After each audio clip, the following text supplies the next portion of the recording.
अच्छा तगड़ा स्कोर किया, ठीक-ठाक स्कोर किया। आई थिंक फिर आज बॉलरों को कुट पड़ी। बॉलरों की बात अगर कर लेते हैं, अगर पाकिस्तान बॉलर्स की बात कर लेते हैं, तो Pakistan bowlers still are finding a way in New Zealand. लेकिन फिर भी जितनी भी कुट पड़ गई, बैटिंग ने एक बार फिर जिता दिया। सैम अयूब, बाबर आज़म, इस तरह के जितने भी प्लेयर्स होते हैं, हम लास्ट टाइम भी जब मैचेस जीते, जब 300 भी किया था साउथ अफ्रीका के खिलाफ, उस वक्त भी बैटिंग नहीं जीता था, बॉलिंग को तो कुट पड़ रही थी। तो बॉलिंग का इशू अभी भी बाकी है, बॉलिंग की चीज़ें अभी भी बाकी हैं। बॉलिंग में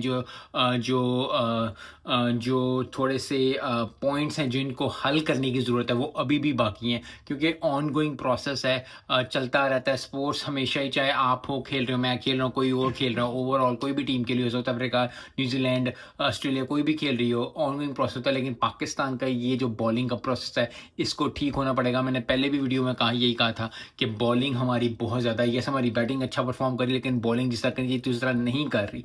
ओवरऑल